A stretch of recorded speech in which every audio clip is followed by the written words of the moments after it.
Nuestra sociedad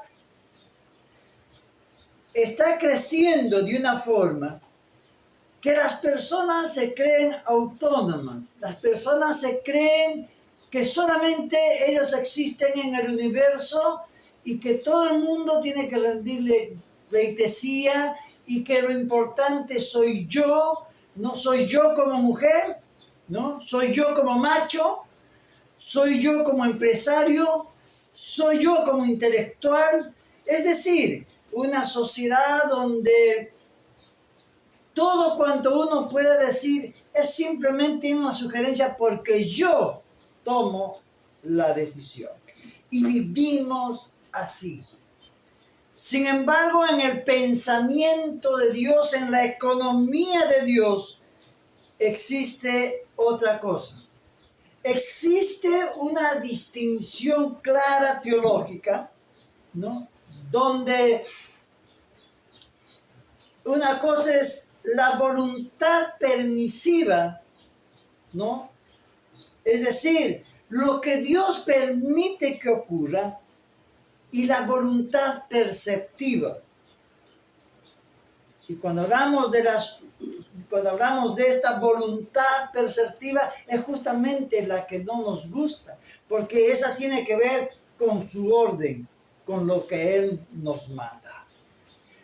Cuando el Creador, cuando Dios nos da una orden, no existe nada que se pueda interponer en ella. Es un edicto, es algo que se va a cumplir. Te guste o no te guste ese asunto tuyo, Dios lo va a hacer cumplir.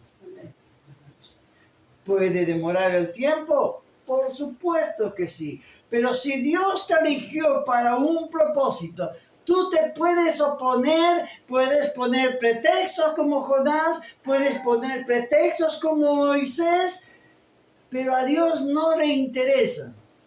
Él va a cumplir su plan. Amén. Entonces nosotros no somos el plan de Dios, sino que estamos en el plan de Dios. Nosotros muchas veces nos creemos que somos el plan. No, sin mí no se puede edificar la iglesia. ¿Quién te dijo? ¿Quién te hizo creer eso? Si yo falto a la iglesia, no se hace el culto. Mentira, mi hermano. Póngase que Joel un día se ponga rebelde y dice, yo no toco el teclado. ¿Usted cree que no se va a cantar? No, cantaremos a capela, pero la alabanza a Dios se va a realizar porque es parte de lo que uno hace, alabar y exaltar el nombre de Dios, ¿verdad? Póngase que se engripe, no que se ponga rebelde. Si se engripe, dice, hoy día amanecí mano, no puedo tocar, listo.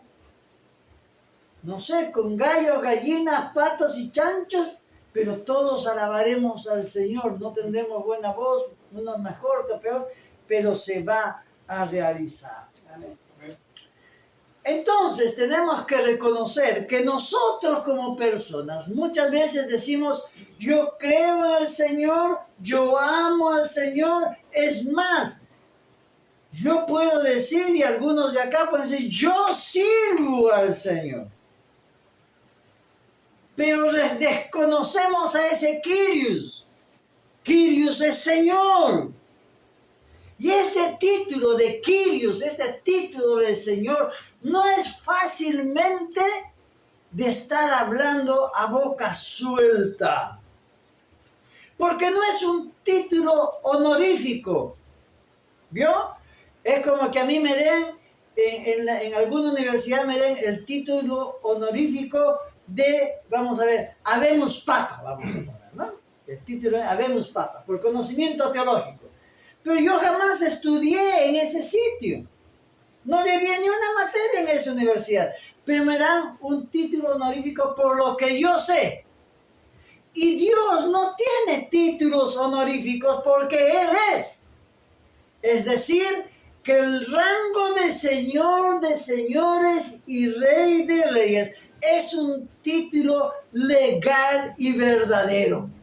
Él es el único Señor, Él es el único que tiene gobierno sobre tu vida, sobre la vida mía, sobre la vida de los que creen en Él y para que lo sepan, aún sobre los que no creen en Él.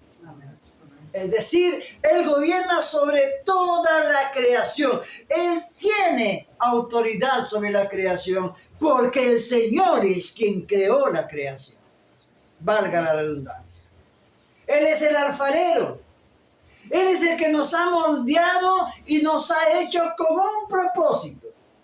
No sé si usted sea una jarra, no sé si usted sea una taza de café, no sé si le hizo un vaso, no sé si es una fuente, una charola, no sé, o una cocina de barro donde se hace un rico puchero. No sé qué cosa sea usted, pero eso sí sabe el Señor, porque Él es el alfarero. Amén. Cada uno de nosotros debemos de reconocer que Él tiene derecho y propiedad sobre nuestras vidas. Amén.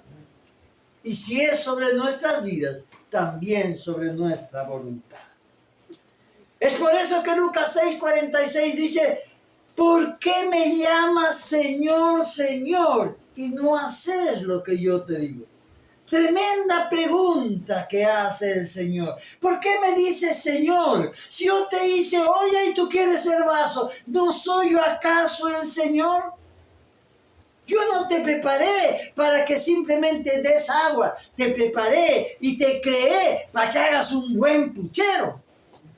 ¿Por qué me dices Señor, Señor y quieres hacer un buen puchero si tú eres una charola donde yo he de servir el pan a los pobres? Entendamos entonces que decir Señor, Señor es que tenemos que someter nuestra voluntad a Él. Y cuando vemos que la creación se somete a Él, deberíamos aprender de la creación, ¿verdad? Como unos cuervos son ordenados por Dios y le llevan comida al profeta. Como una mula se resiste a su amo para hacer la voluntad de Dios y reconoce la autoridad de Dios y evita que el que va en su lomo muera. Como la mula de Balaam. Qué tremendo, ¿no? ¿Qué hubiéramos hecho nosotros? Vamos nomás, total, ya nos pagaron. Si ya nos pagaron, querido, vamos, hagamos lo que tenemos que hacer, hubiera dicho otro, ¿no? Tenemos que aprender de nuestra creación, de aquella creación que Dios hizo. Y cuando digo de nuestra creación no me estoy equivocando, no es un furcio. Cuando digo nuestra creación es porque Dios nos las entregó para gobernar sobre la creación. Entonces tenemos que saber reconocer cómo la creación manifiesta la gloria y se somete a su creador. Algunas cosas que no entendemos. Como los vientos se someten a Dios. Cálmate, le dijo Cristo a la tempestad, y vino gran bonanza. Creación. Ah, ¿no me diste higos? Te secas. Y se secó la higuera. Tenemos que entender que tenemos que aprender a no resistirnos a la voluntad de Dios. Y fíjense que la naturaleza no tiene voluntad y no se resiste. El ser humano es la única criatura que es media cabezona, parece, y que intenta negociar con el mandato divino.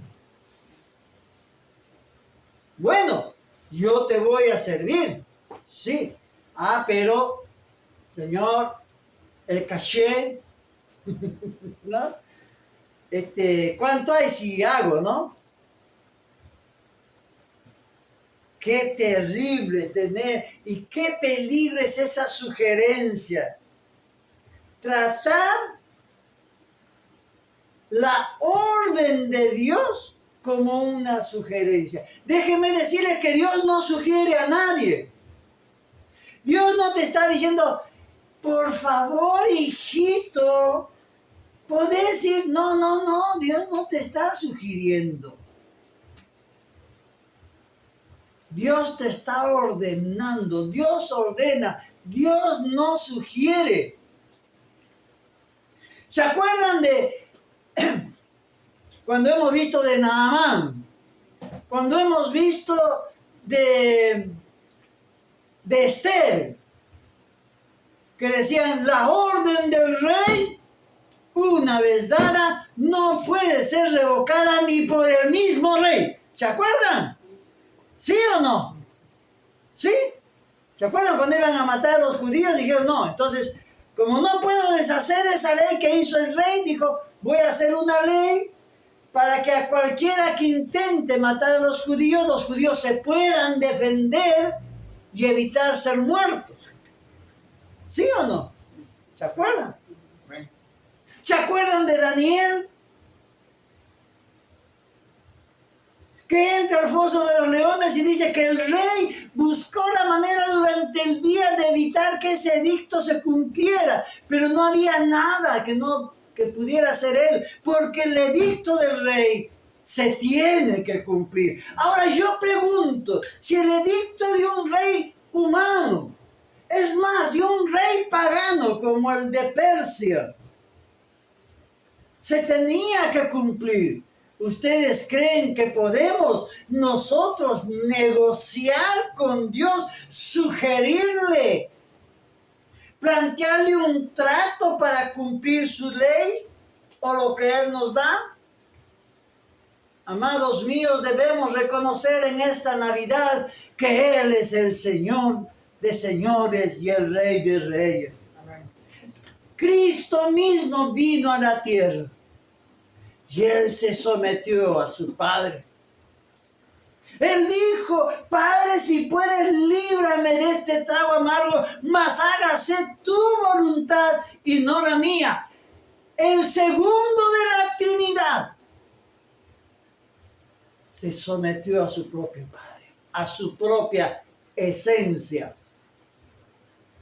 ¿Me dejo entender? Amén. Es decir, Él mismo, como Dios, no puede contradecirse.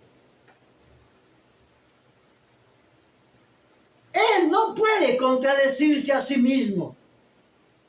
Y eso es lo que nos enseña. Cuando hacemos un análisis exegético de esta cosa, de esta lucha, de que si es Señor o no es Señor, y a través de los personajes que vemos en toda la Escritura, vemos que la desobediencia que nosotros tenemos y de no querer hacerle caso al Señor, no siempre es un rotundo no. A veces es un luego, a veces es un después, o a veces es yo no soy capaz. Déjeme decirle que la resistencia que muchas veces tenemos es por miedo. A veces tenemos miedo de enfrentar, pero acuérdate de que tú no vas solo. Dios va contigo. Y cuando Él te da una orden, tú tienes que obedecerle. Por eso es que dice el Salmo, aunque un ejército acampe contra mí, no temeré mal alguno. ¿Por qué? Porque mi Señor está conmigo. Él jamás te va a dar una orden sin un respaldo. Si te dice que te enfrentes a mí, tú vas a ver que estás solo. Pero no sabes que hay 10,000 a tu alrededor que tú no los ves. Amén. Amén. Amén. Amén. ¿Creen eso? Entonces no se resista al Señor. Moisés y Gedeón tuvieron miedo. Dios le ordena que liberen al pueblo. Moisés presenta excusas. 5 excusas. Ay, no se habla bien. ¿Cómo les digo? ¿A nombre de quién voy? No soy fácil de palabra. Pero Dios, ¿qué hace? Le pone a alguien que lo ayude, ¿verdad? Le pone a un Aarón. Y le dice, ve. Cuando usted lee, cuando le dice Dios, ve, usted va a ver que tiene unos símbolos ahí, que es una orden. No dice, ahora sí, hijito, anda, mira, tranquilo, despacio, Hakuna Matata, cuando tú quieres. No le dice así. Le dice, ve, y es claro. Dios no va a cambiar su plan. Dios no va a cambiar su plan, porque Dios puede cambiar el método, pero la orden se mantiene. ¿Sí? Amén. Y es que a veces también tenemos una segunda forma de resistencia a Dios. Y nos resistimos porque tenemos prejuicios. Porque a veces yo, Pastor Valdivia, considero que ellos no merecen. Y nos encontramos con un Jonás.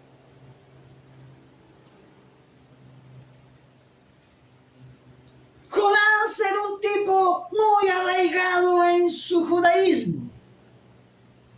Un nacionalista. Si estaríamos en tiempos de Jesús, diríamos que era un celote. ¿Sí? Un tipo muy judío. Pero él, a pesar de la orden clara que le da de ir a Nínive, él huye. Pero cuando él huye, vemos la persistencia divina. Tú puedes irte donde quieras, yo no sé.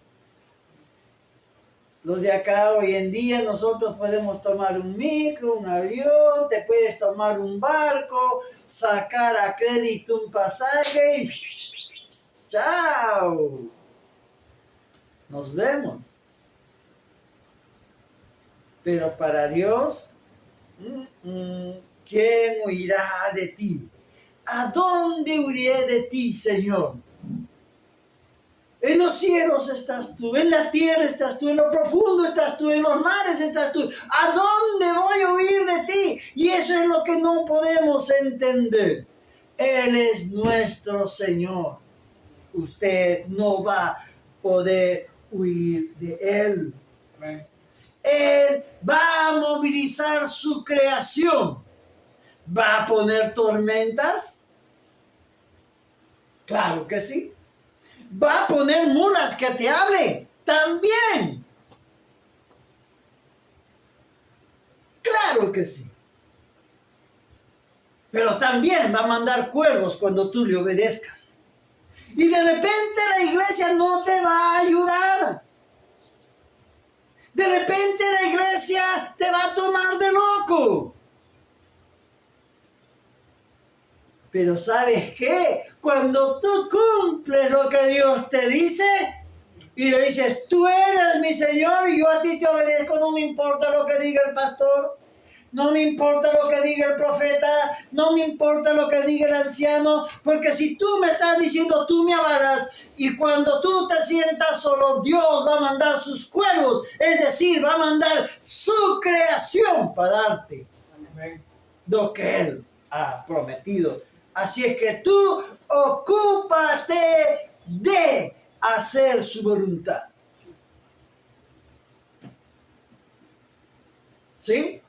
Porque si no, déjeme decirle que Él de alguna manera va a usar su creación para ponerte como patito en fila. No sé lo que haga, una enfermedad, un accidente, alguien que se te enferma en casa, pero te va a golpear y te va a decir, yo te digo, yo soy tu Señor, yo te elegí, tú no me elegiste a mí, yo soy tu creador, tú no me has creado a mí. Y es que a veces también nos cuesta, y nos resistimos a Dios por temer a lo que tenemos.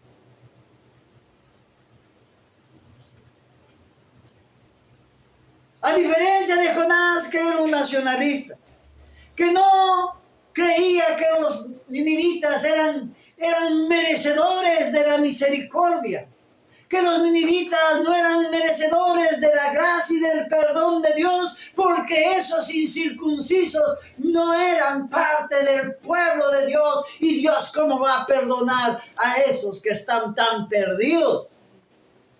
En este caso nos encontramos ya también como un joven rico, que a diferencia de Jonás, este hombre simple y llanamente se va. Pero su desobediencia no detuvo el reino de los cielos. Solo dejó que fuera un recuerdo que ahora lo tenemos. Él decidió quedarse con su posesión, quedarse con sus riquezas antes que seguir al Señor. La orden simple fue: deja todo, entrégaselo a los pobres y sígueme. Y el joven rico, viendo todo lo que tenía, simplemente volteó su rostro y se fue. Ahora yo pregunto, ¿qué hubiera pasado con ese joven rico si lo hubiera seguido a Jesús? ¿Dónde estaría? ¿Qué parte de la historia del cristianismo hubiera escrito? Cuando Dios hace algo, no crea que es para probar tu resistencia. No.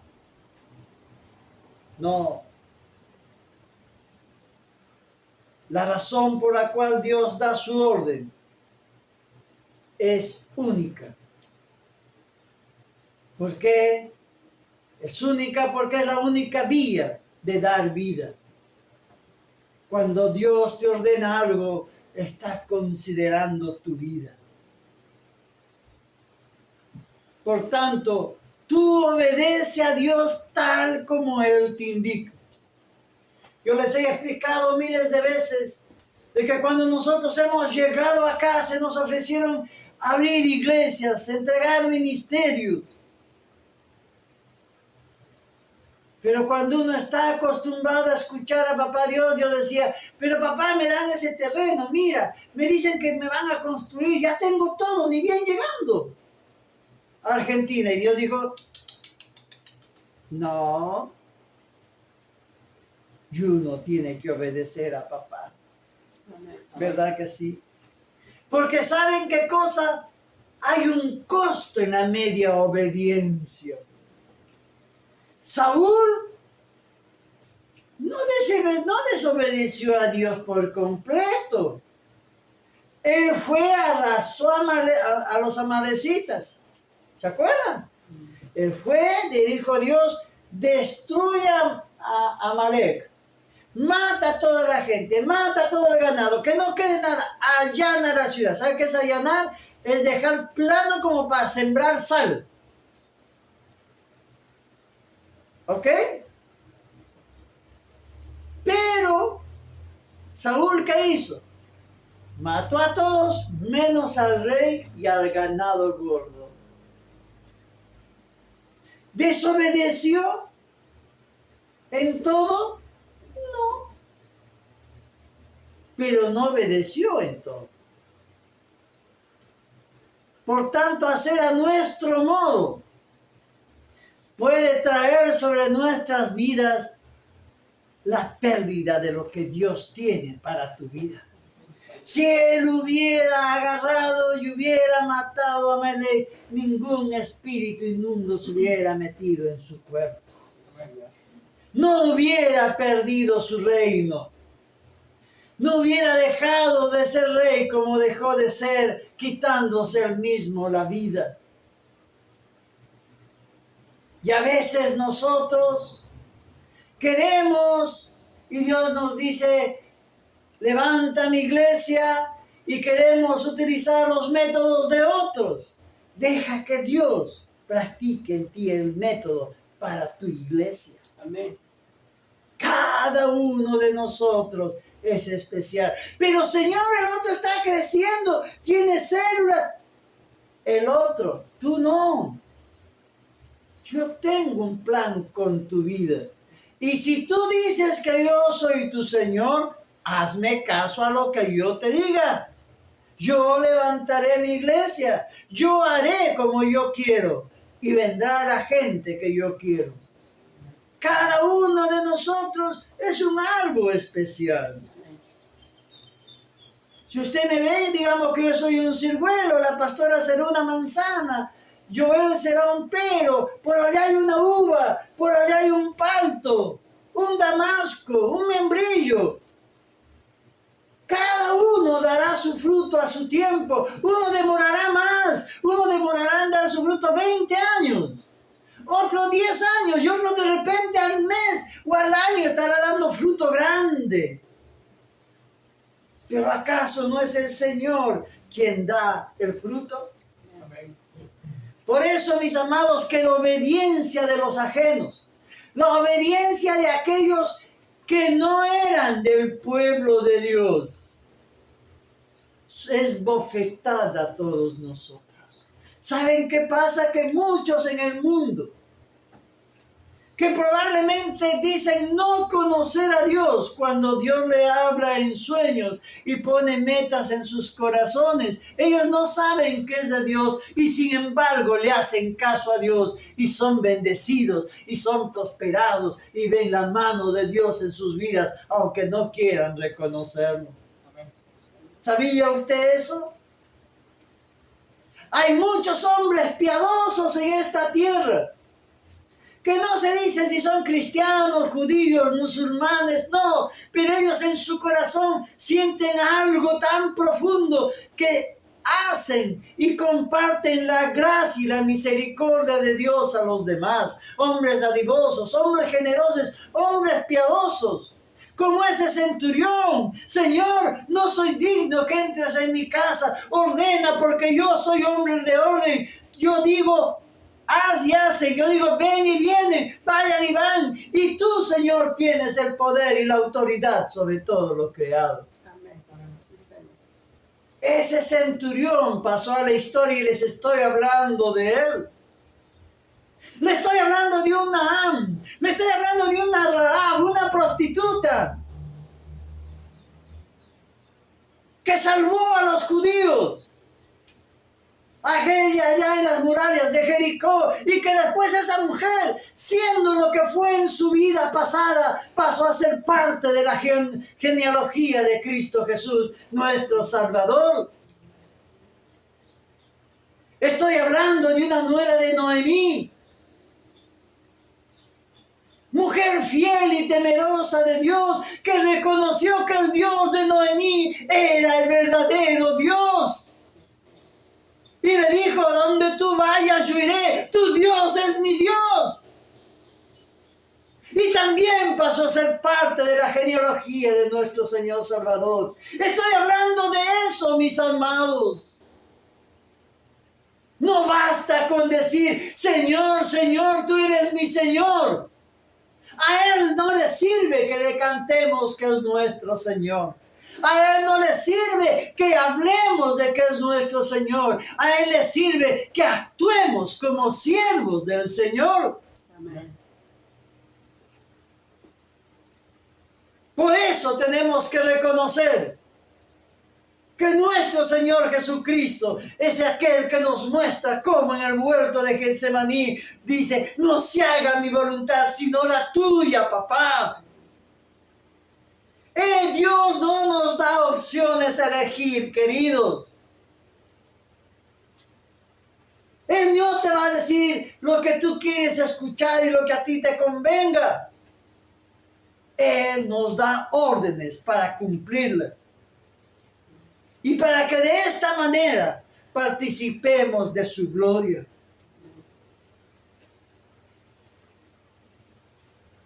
Y ahora la pregunta es, ¿qué quieres hacer con tu vida? En esta Navidad, en este 2025, despidiendo el año, ¿qué quieres hacer con tu vida? ¿Vas a aceptar que tú no te perteneces? ¿Vas a aceptar a Dios como tu Salvador?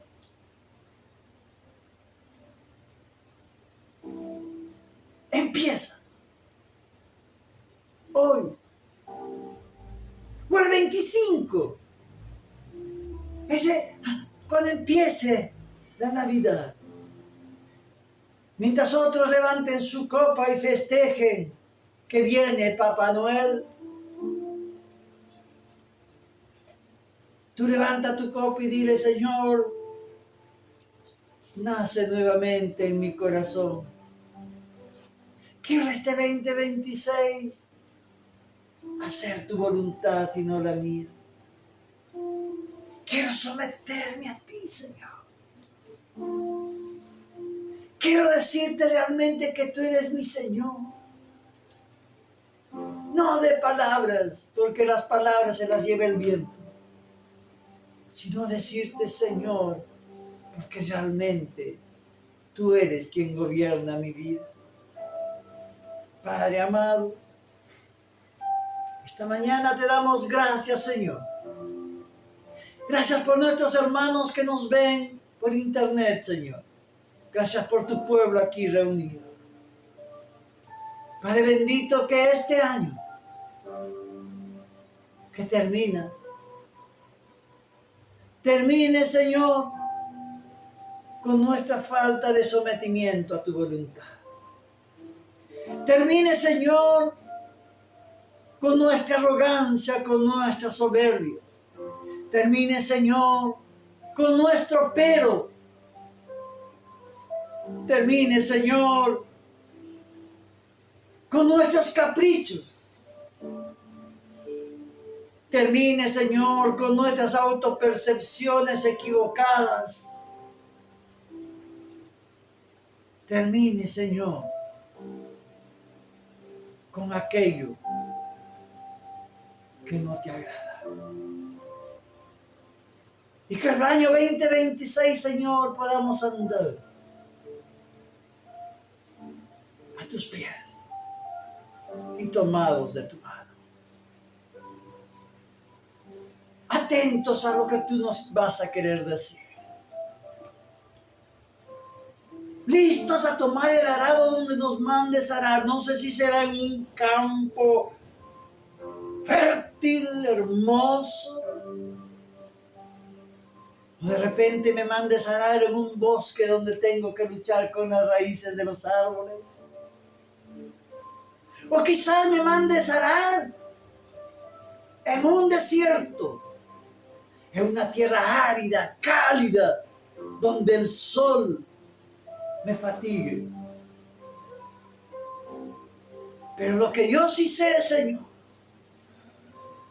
es que donde tú nos mandes arar, la tierra dará su fruto. Porque tú, Señor, cuando tú ordenas algo, toda la creación se somete a tu voluntad. Y yo, como la máxima creación, me someto a ti, Señor. Gracias, Padre. Gracias, Hijo y amado Espíritu Santo. Redarguye mi corazón para poder escuchar la palabra del Padre. Espíritu Santo, redarguye mi corazón para que mi fe no flaquee. Espíritu Santo, sosténnos en el año que viene, para que podamos ver la gloria manifiesta de tu reino aquí en la tierra. Gracias, Señor. Te alabamos y bendecimos en el nombre de Cristo Jesús. Amén.